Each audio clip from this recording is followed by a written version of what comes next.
Hello and greetings from UB. On behalf of the Office of Alumni Engagement and the UB School of Management, we are delighted you are able to join us for today's webinar presentation. My name is Christy Fields and I manage the Alumni Careers and Lifelong Learning program here at UB. We are so grateful that you are once again able to join us today, and we hope you and your family continue to stay well during this time.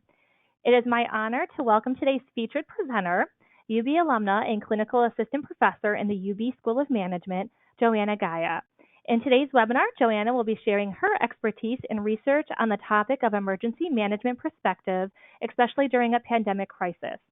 The way we define emergency management has been greatly impacted by the pandemic crisis.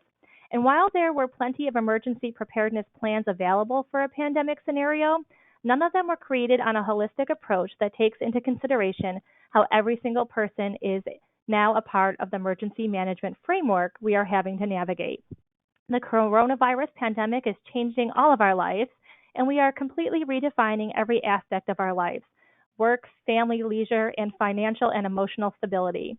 The emergency we are currently facing differs from so many others because the underlying combination of circumstances we are currently adapting to make up a big part of it. Many of us are taking unprecedented measures to adapt or expand our ability to care for our environment and ourselves. What this translates into is that in some way, shape, or form, we are all in an active state of micro-emergency management. In addition, Joanna has also worked for several years in the private sector, financial services, and IT migration projects. She is also the co-founder of Girl Tech Day and can also discuss the importance of introducing kids to coding and other STEM concepts at a young age. We are going to leave some time during today's webinar for Q&A. If you have any questions during the presentation, please submit them at any time. We are going to take some time to pause throughout the webinar for some Q&A, as well as save some time at the end as well. In addition, we are recording today's session and we'll send you a copy within the next 24 hours. With that said, it's my pleasure to turn it over to Joana Gaia. Thank you, Christy. It's a pleasure. Like Christy said, even though I've done a ton of stuff, the last few years I've dedicated to doing some research and studying in the area of emergency management, mostly in the area of how systems are developed and used for emergency response efforts. And when all of this started happening, it kind of made me think how everything changed, right? The way that we anticipate, the way that we prepare, there's been so many nuances thrown at us that I figured, oh, this is a good thing to kind of reset and reframe the way that we define concepts, whether it's in this area or any other area of business, and kind of see, okay, well, where does this take us, right? So when Christy and the office reached out to me, I thought, oh, this is a great opportunity to kind of just share a little bit of my thoughts and kind of gather what, if you guys have any thoughts or any questions along these lines, feel free to just send some chat questions to Christy, and I'll try to stop as we go along to check if there's any questions. And then if you are not listening live and you choose to listen to the recording later, if you have any other questions, feel free to look me up on the university website in the School of Management. Just search Johanna Gaia and you'll find my contact information. Reach out with any questions you might have, or even reach out to Christy and she'll forward them to me. So before we start talking about the impact of this pandemic crisis and how it changed the way that we look at emergency management, I wanted to go over some concepts and some things that how we tend to define what an emergency is, right? Even though we all know and can identify whether something is an emergency or not, it's kind of fuzzy boundaries when we talk about these things. But the idea is that there's a situation that requires immediate action, right? It's something that we were not expecting and that happens. And when we talk about being faced with an unforeseen combination of circumstances, this is kind of a debatable concept because, well, we can plan, right? There's emergency management, there's emergency planning. So we can kind of predict when some of these things not when they'll happen, but how we can react to them when they happen. But even though pandemic planning is not something new, it's something that's been done for decades and decades. Um, we still are in a situation where we have circumstances that we've never been faced with before, right? That go beyond any kind of planning that has ever been done. So when we talk about emergency management and we talk about trying to mitigate the effects of an emergency, right? And having these efforts centered around protecting the people that are responding to the emergency, protecting the community, making sure that we can go back to normal as fast as possible, right? That tends to be what the objective of the emergency management framework is, right? We're trying to cope with the emergency and recover as fast as possible. We tend to think about these things in fast occurring events, which means that things happen very fast, the response is very fast, and then hopefully the return back to normal or the recovery process will start to happen fast too.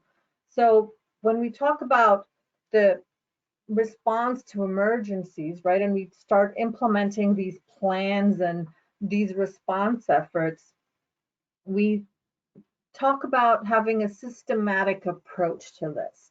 And when we talk about a systematic approach to this, we have to keep in mind that there is no one single agency that responds to this, right? There's not, we don't have, even in what would be considered a small emergency, right? Like a house fire, something like that. There's not just the fire department that responds. There are paramedics, there are police officers. So there's all sorts of different agencies involved in this. So when we start to analyze how these agencies work, right, and how they all function together, right, we start to look at the emergency and the response efforts in all sorts of different facets, right? There's a bunch of different ways that we can analyze it, from the victims, right, the people that suffer most directly from the emergency. We can look at it from different agencies that respond individually. We can look at cooperative efforts between them. We can look at the command chain, right? The chain of command and how decisions are filtered down or trickled down through the hierarchy of response, right? But regardless of however we look at this, whatever angle we choose to look at this, the idea is that it's accepted, and the foundation of all of this, the foundation of all these efforts are all based, the foundation of this is all under communication, right? There's all sorts of different systems that we can look at, right? Whether we're talking about technology or not. But the idea is that communication is key in all this. And when we have the more responding agencies we have, the bigger the chain of command is, the more problems we're bound to be faced with. And this communication can be hindered by anything that you can think of. So the biggest obstacles to cooperation and response efforts between agencies have to do with lack of information repository, right? We're gathering all this data in real time. Where are we putting it? How do we access it? How often do we need it? Is it in the form that we need it? Then we are also faced with absence of common terminology between agencies, right? When you talk to a police officer and you ask them, what do you consider to be a critical situation or a risk situation? And you talk to a paramedic, their answers are going to be completely different. So this kind of boundary that exists, the gap in information handoffs between agencies, is something that gets bigger the bigger that the emergencies are, right? So trying to find a plan that deals with all this becomes even more complicated when the current situation, because this crisis is way bigger and way more overarching than anything that we've ever been faced with. So it's the problem with the current pandemic crisis is that boundaries are very hard to define at whatever level you're looking at this. And this has been kind of the common thread thought throughout my analysis of this, is everything tends to come back to these boundaries. Where does something finish and where does something else start? Where do responsibilities for decision makers finish and start, and so on? So when we talk about this decision-making process, right, and we generally talk, there's all sorts of different models of decision-making process, and some of them have 5 steps, some of them have 6, some 7, some 8. It really depends, but the core idea behind this is that regardless of how many steps we describe, the idea is to, yes, there's a problem that's been identified. We look at the information that's available to us and we make a decision, right? And then the main outcome of this is that at the end of that decision, we need to look back and make an assessment. Was it the right thing to do, right? Can I make this decision again in similar circumstances? Is there anything that I need to change? And when we talk about the decision-making process during emergencies, we tend to have a very big time constraint. Time is one of the biggest things that affects the decision-making process. So yes, we do have a problem that's relatively easy to identify, but then the part where we look at gathering information, evaluating the alternatives that we have in making decision, that has to be done in a very, very compressed time frame. So when we talk about this current pandemic situation, we're faced with the complete opposite. Right now, we're not constrained for time. Our constraint is identifying the boundaries of the problem, right? We know the problem is, okay, we need to control how this thing is spreading and to find a way to go back to normal. We break that bigger problem into smaller mini problems to see how we can tackle those, right? But the information gathering process becomes a problem. The evaluation of alternatives becomes a problem because we've never seen this in practice. There's a lot of studies out there, but we've never actually implemented anything like this. And then the biggest challenge on the end side of this is that post-decision assessment, right? Any decision that is made now is going to have a lag in the results that we see. And in traditional emergency management, because events happen very fast, you see the result of those decisions being implemented very fast as well. When we talk about the current pandemic crisis, we're talking about making decisions and then having to wait anywhere between 3 and 14 or even 21 days to see what the impact of those decisions was. And the longer the delay, the harder it is to assess that impact, because what we're faced with is throughout those, let's say we have to wait 14 days, you make a decision at day 0, you put it in practice, right? But between day 0 and day 14, and let's say that's where you have the outcome of that decision, during that 14-day period, you've made other decisions, you've implemented other things. So how do we know that what you see after those 14 days is a result of that single decision, or if it's a compound result? So it's very hard to kind of do the assessment and to learn from this and to see, okay, what works, what doesn't work. Christy, I'm going to stop now to see, I don't know if there's any questions or comments. Joanna, we do have one question that has come in just from an individual. And the question is, what are the most essential characteristics of a holistic leader during an emergency crisis? So that's a great question. And it is a problem to define, right? And I was going to talk about that a little bit later on. The idea is that the biggest problem here is, how do we define holistic, right? When we talk about responding to emergencies, how do we define that holistic approach, whether it's in leadership or in the planning or in the actual implementation of plans? There are no boundaries. Everything is so fuzzy. So we're in New York State, right? Take Governor Cuomo, for example. He's trying to look out for the citizens of New York State, the residents of New York State, and it seems like he's taking a holistic approach. He's trying to think of everybody that's being affected by this, which is literally everybody in the state.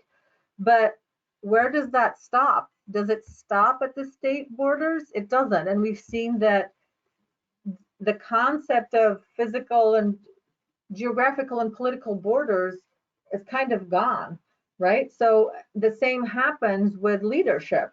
Where does their realm of responsibility start and where does it end?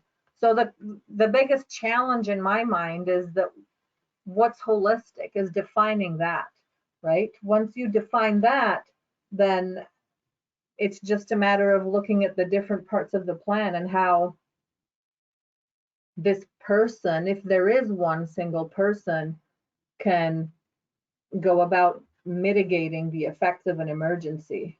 I hope this answered the question. If it didn't, just feel free to circle back.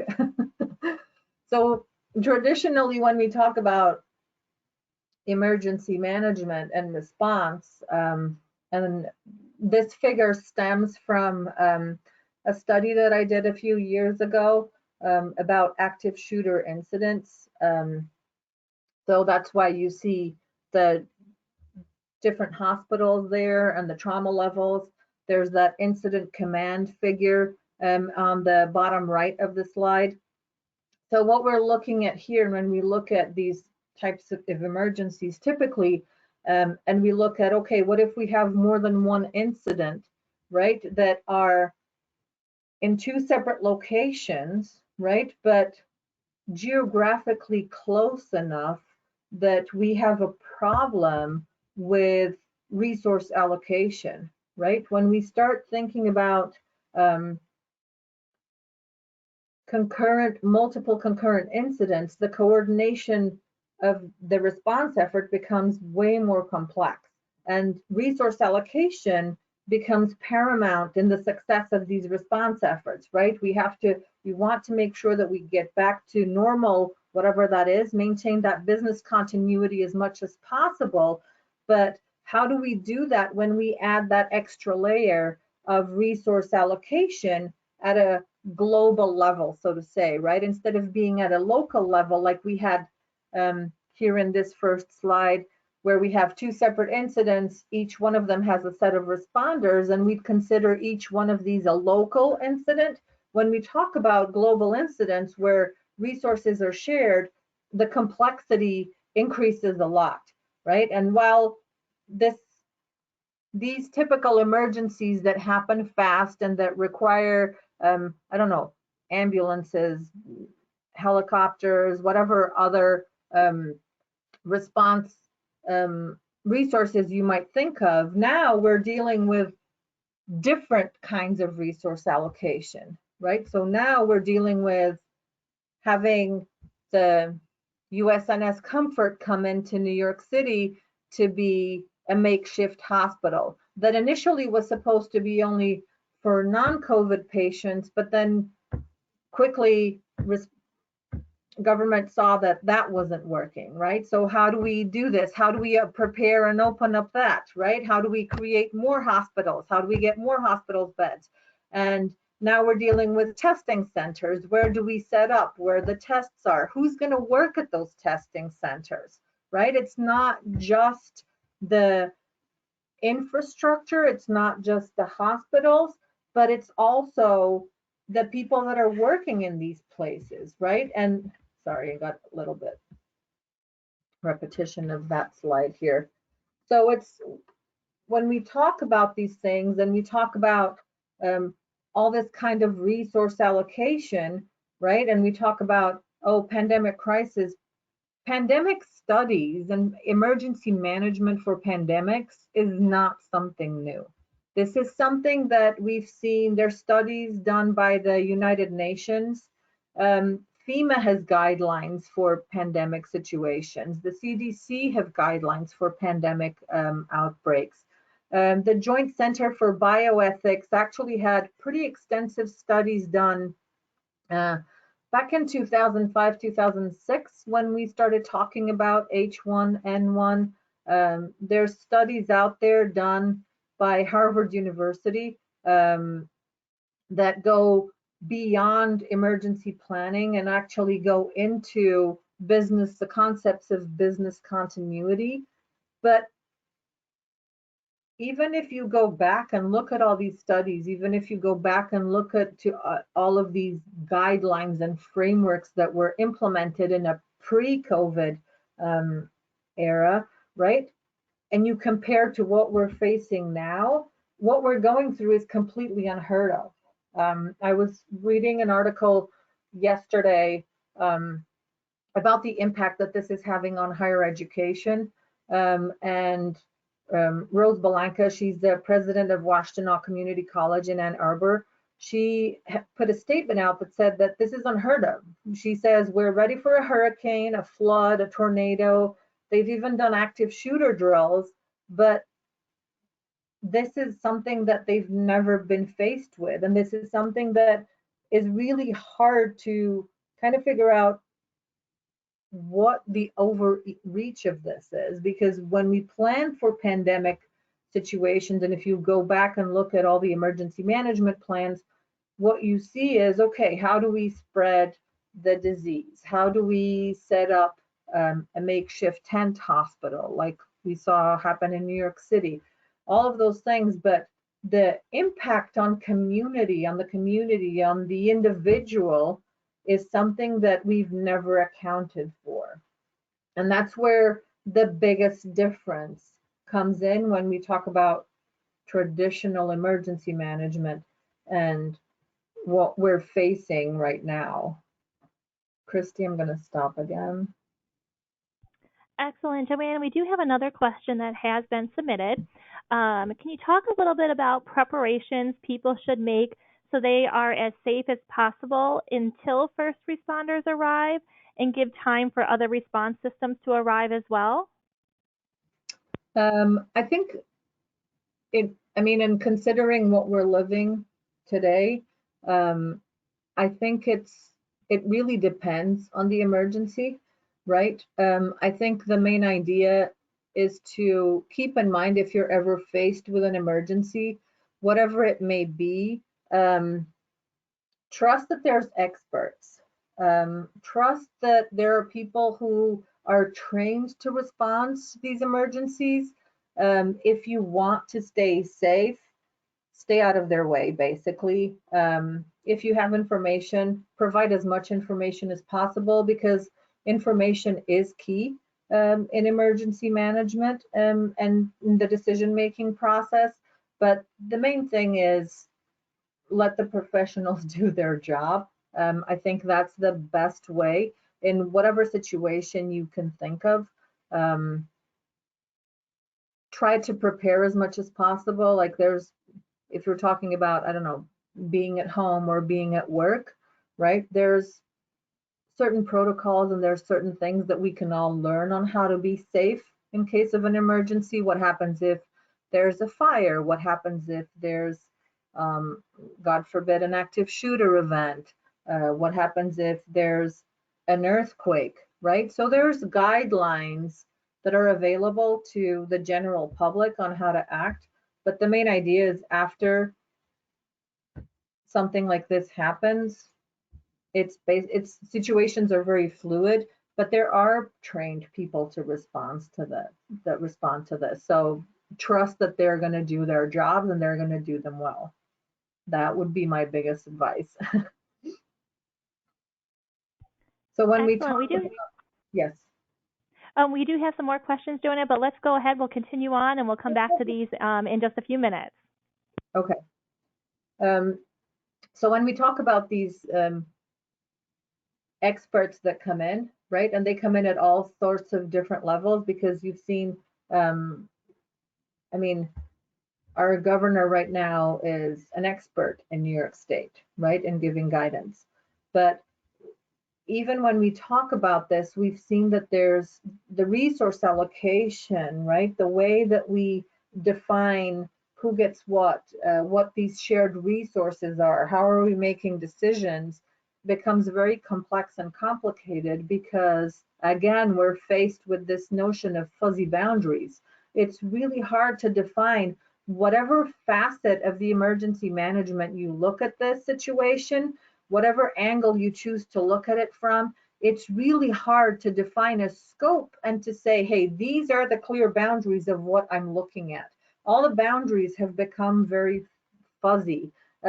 There's It's really hard to determine. We've seen that there are no political boundaries, right? It doesn't matter whether you're in New York State or New Jersey or Connecticut or Pennsylvania, as long as as long as we're adjacent, right? Even between the United States and Canada, right?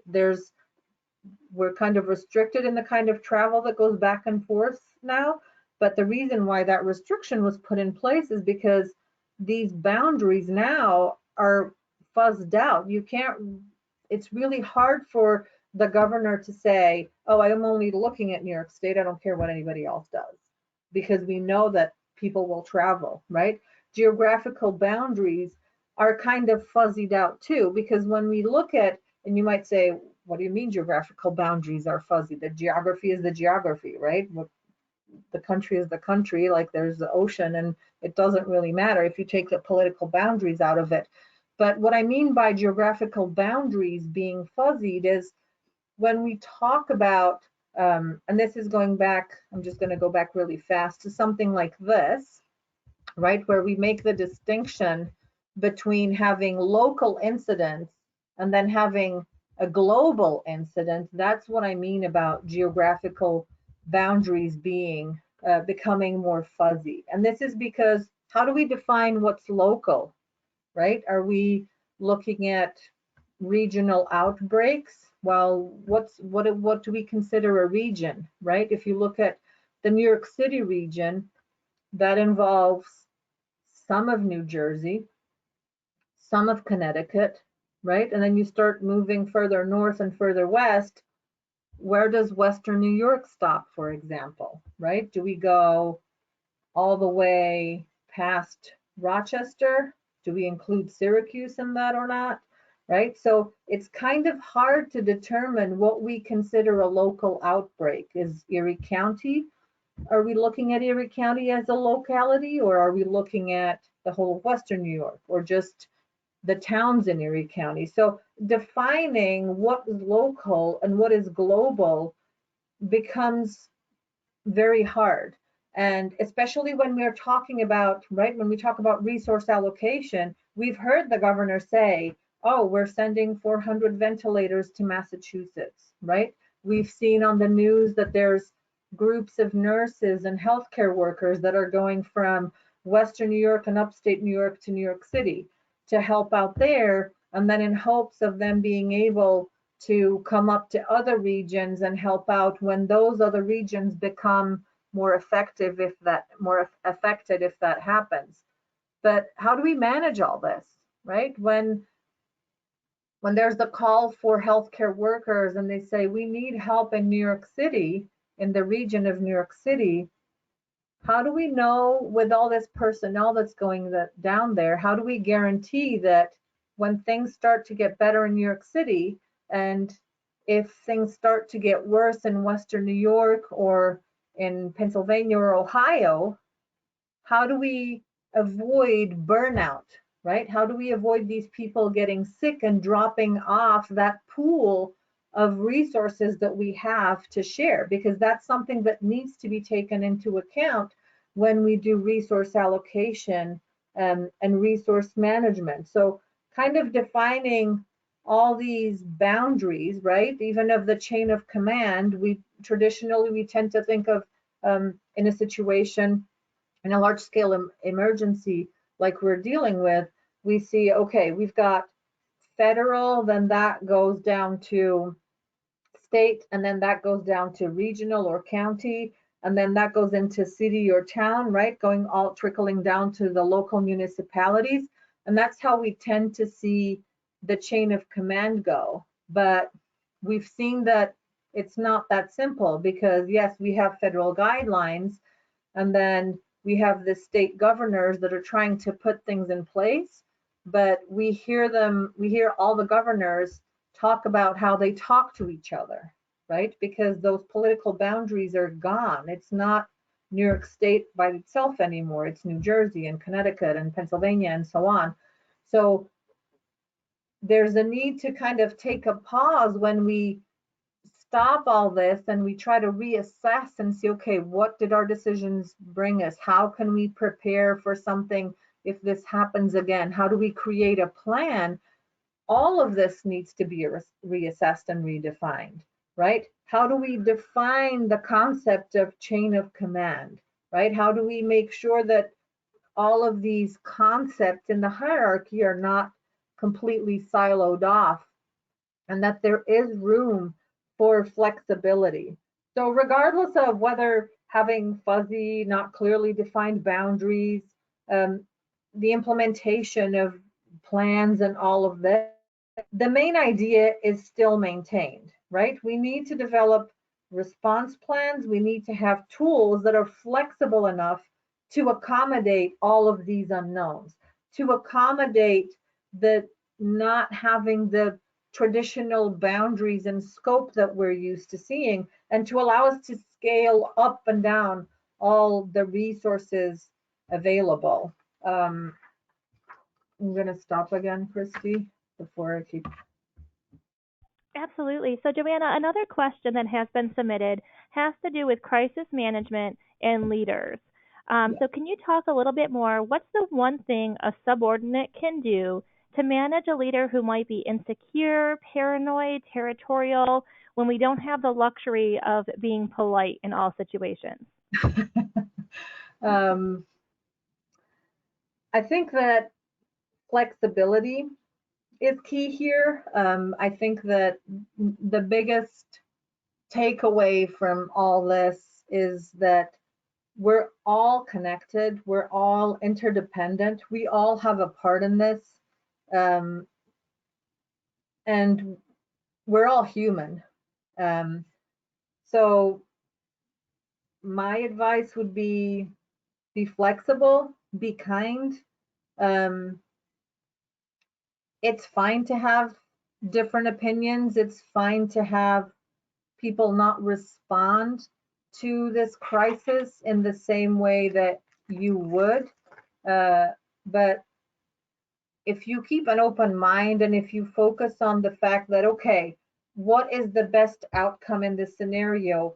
How can I achieve it without, if possible, uh, avoiding confrontation, right? Without, because a lot of the times if we start going into criticizing and going against leadership, um, often things that we lose focus of what we're trying to do, right? So when we talk about leadership, maybe there's a perspective that you have that your manager doesn't have, right? Because it's been a while since she or he have been in your situation. So maybe trying to have a little bit of flexibility in approaching how these things happen. I mean, just because there aren't just because we're in a pandemic crisis doesn't mean that, especially in a work environment, right? If we're talking about leadership, we're talking about trying to maintain business continuity, some kind of normalcy in what we do. Um, the hierarchy is still there, right? The organizational chain of command is still there. So, what resources did you have available or do you have available to deal with something like this, right? Is there somebody in HR that can help you with this? Is there some kind of way that you can mitigate any conflict and kind of deal with this in the same way? I mean, I hope that helped. I'm not from HR or organizations. My background is systems. So I tend to take a very systematic approach to everything. It's like push a button, does it work? If it doesn't, go back, fix it, push again, right? So the whole concept of, I find it fascinating. Um, but it's definitely not my realm of expertise. So any advice that I give you, take it with a grain of salt, because it's just my personal view of things. So when we talk about the concept of business continuity here, and when I talk about business continuity, we tend to think about this as it's not just business as in a store that's open, right? Or the economy like we hear these days. The concept of business continuity is really returning to whatever normalcy is as soon as possible, right? There's a lot of discussion of what the new normal is going to be. Are we going to be able to go back and live our lives like we were living 3 months ago? Maybe yes, maybe not. But the idea is that we want to go back to whatever normal is as fast as possible, not just in a business sense, right? Not just in each individual organization, but in our daily lives too, in our family lives, right? Considering a family as a business, or the organizations in which we work in, each department is kind of a business. We want to go back to life as normal, right? And we all have an impact on the overall resource allocation, right? So when we talk about, oh, we're working from home, right? Working from home is not just working from home. So when we talk about, oh, it's not flip a switch and now everybody's at home. It's trying to work from home during an ongoing crisis, right? And we can't ignore the impact that this crisis is having on an individual level, right? And because everybody is being impacted for this, we take kind of the approach of, just like with the emergency management, the emergency response efforts, we're all part of the resources that are available. And it's kind of going through the notion of all the micro components of society make up the larger macro component. And because we're all a part of this effort, whether we like it or not, right? That's why in the introduction, I talk about every one of us being in a micro emergency management active state, right? Because we're trying to actively manage the way that we respond to this crisis, we're part of the overall response efforts, right? However, we're being impacted. So it could be a burnt out nurse that's caring for patients down in New York City or in a local hospital.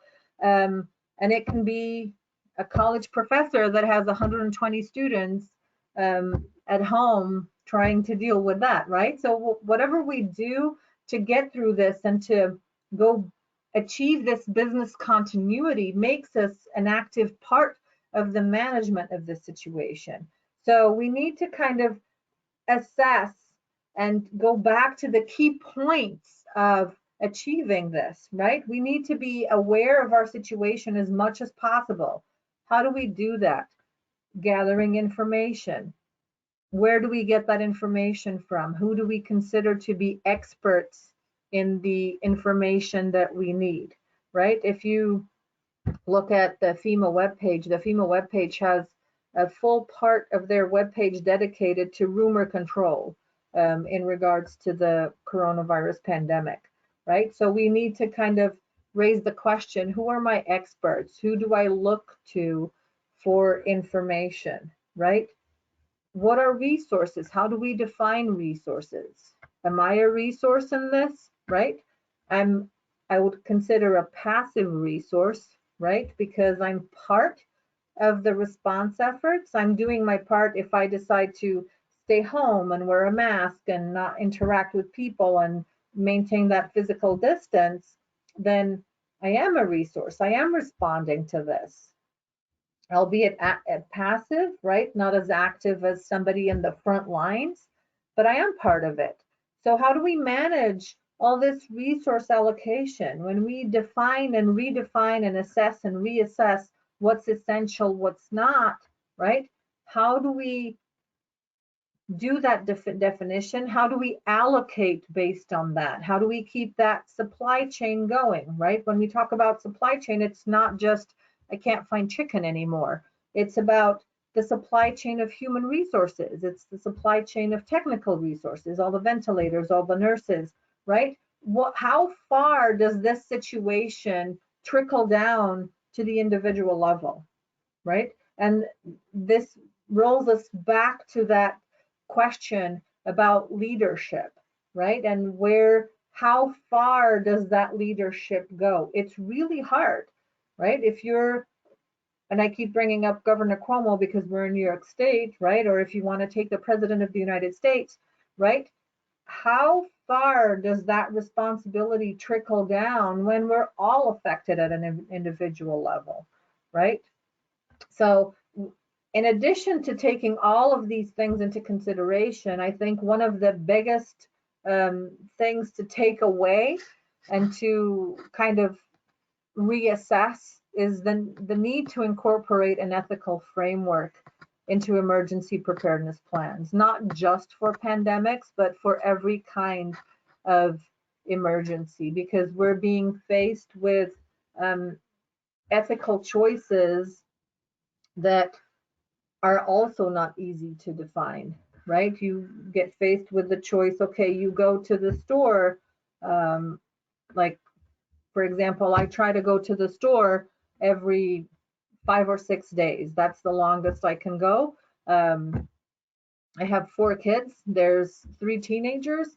They drink and eat everything that you can possibly imagine under the sun. So I can't go for more than 5 or 6 days without going to the store. And I'm faced with these ethical decisions every time I go to the store, right? My kids drink over a gallon of milk a day. If there's only 5 gallons at the store, do I bring them all? I know that I'm going to use them, and I'm trying to do my part in staying home as long as possible and not being out as much as possible. But at the same time, do I leave the shelf empty knowing that somebody else is going to come behind me and need it, right? So this is at an individual level, the kind of ethical dilemma that we might be faced with. But these cascade all the way up, right? These roll up all the way through that hierarchy or that chain of command that I was talking about, where we're faced with the choices. Do we send the 400 ventilators to Massachusetts, or do we keep them in case we see a movement of the pandemic through the state, right? If we were in a situation where, oh, it got really bad in New York City, but we can kind of think that this is kind of moving westward, right? And we're going to get hit in Western New York later. Well, do we send them to Massachusetts and take away from the Western New York people? Or do we keep them here knowing that there's an immediate need in Massachusetts, right? So all of these kinds of things come into play and need to be taken into consideration once we go back and do a final assessment and say, okay, what did we learn from this? How can we do things differently, knowing what we know now? So before I take questions, I'm just gonna finish with saying that, yeah, we're all in this together. It's kind of a cliche, but it's never been so true, because we've seen how we're all connected and interdependent, right? We're all a key element in the response to this event, in some way, shape, or form. So we're all a key element in how we redefine this emergency preparedness and the emergency management plans, right? It's going back to, okay, because we're all in an active state of micro emergency management, right? How can we bring all of these micro perspectives to form something better when we go forward? So yeah, this is what I have for you guys today. I set my timer for 40 minutes. It just went off. So I'm giving myself a pat on the back because I'm usually not very good when I start talking with time management. Christy, do you want to go back to see if there's any questions or anything?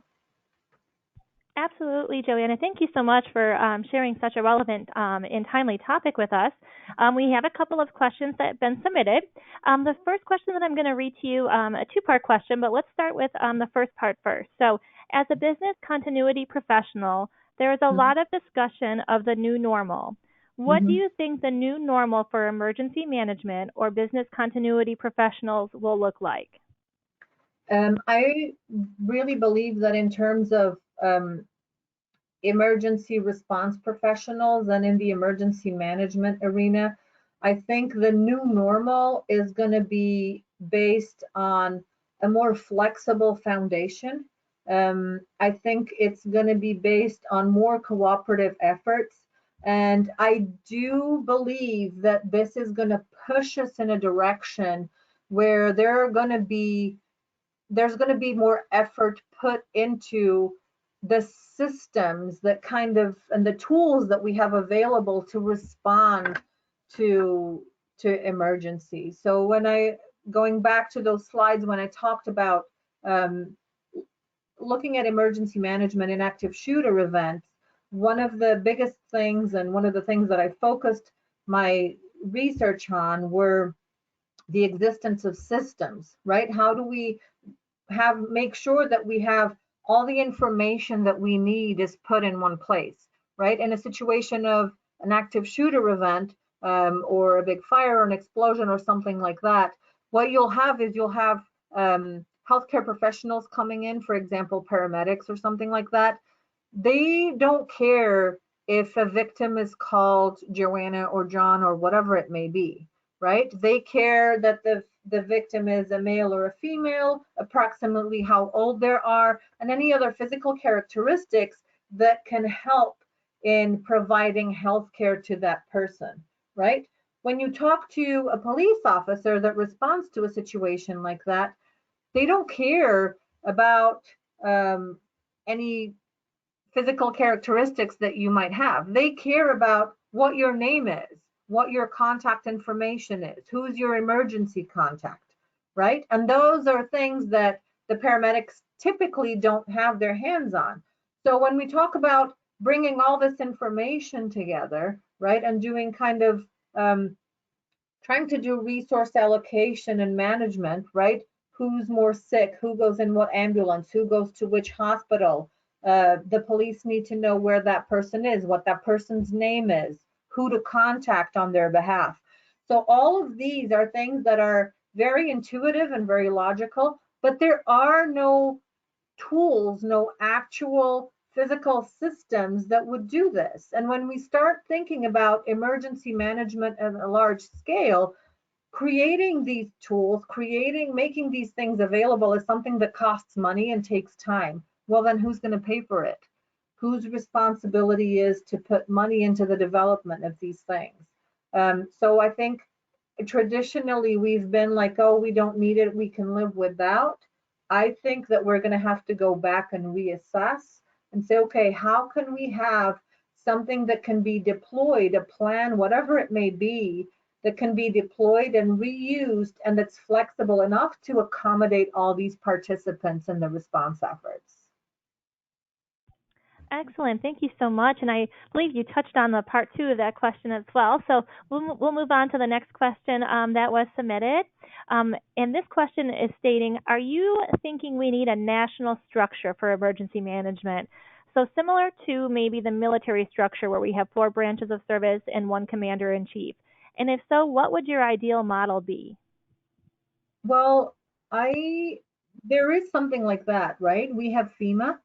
Um, so FEMA is an agency that deals with emergency management at a federal level, right? So at a national level, um, I think that what FEMA provides are guidelines and suggestions or frameworks in how to have that systematic approach to responding to events. Um, I do believe that FEMA should have a little bit more of an overarching reach and that those tools should be available through FEMA. So instead of just being guidelines based on theoretical studies, so to say, that come out of this, is really taking what we're learning here and actually coming up with a package that can be deployed and that has flexibility enough to reach everybody and anybody that needs those solutions. But yeah, we do have something like that. And it's just hard, right? When we start going into political discussions, when we talk about, okay, but yeah, we need something better, and we think that we need something better because we're going through a crisis right now. 6 months from now, hopefully everything will have gone back to some sense of normalcy, right? And if we start looking at the lessons learned and trying to implement new things, and we start saying, okay, but now we need money. Well, where's that money coming from? Is it taxes? Is it um, federal money that could be going somewhere else? Then you've got the argument that, oh, but we don't need it right now. So it's always a balance, right? It's always a balance of, yeah, we do need to be prepared, but at the same time, it's understanding that hopefully these are things that don't happen often. Hopefully these are things that we don't need to deal with on a large scale like this globally, right? Every year, every 2 years. Um, so it's kind of a pros and cons, right? Outweighing how much really investment do we need to put in this. Excellent. Thank you so much, Joanna. I just want to say that's the last question that's been submitted at this time, but Joanna has so kindly offered for you to reach out to her if you have any additional questions, anything comes up afterwards. She mentioned her contact information is on the School of Management website. We can also get that out to you following today in case there are some additional questions that do come up during this time. So really, on behalf of the Office of Alumni Engagement, on behalf of the UB School of Management, I want to thank Joanna for sharing her time, her knowledge, and her expertise with us. As a reminder, we have recorded this webinar, so we'll send you all a link within the next 24 hours. We also want you to save the date for this coming Wednesday, April 29th. We are welcoming Dr. Marnie Levine and UB alumnus Matt Budzinski, who's going to speak on opportunity zones and a nationwide call to invest local. And then in addition, on Friday, May 1st, one of Joanna's colleagues from the UB School of Management, UB's distinguished professor, Dr. Nalan Suresh, will speak on going towards more resilient and supply chains. We've all seen that, especially with this updated perspective from the COVID-19 pandemic. So I'm sure he will have some great interesting research and information to share with us all on Friday. So this coming Wednesday and Friday, all information is on our website. We will circulate this around to you as well in our follow-up email. Joanna, with that being said, any closing remarks from you? No, just thank you everybody for attending. I hope you enjoyed it. And like I said, feel free to reach out with any other questions or comments. And Fantastic. Thank you for having me. You're so welcome. Thank you. We are so grateful for your time, like I mentioned. I hope everyone takes care, stay well, and enjoy the rest of your day. Thank you.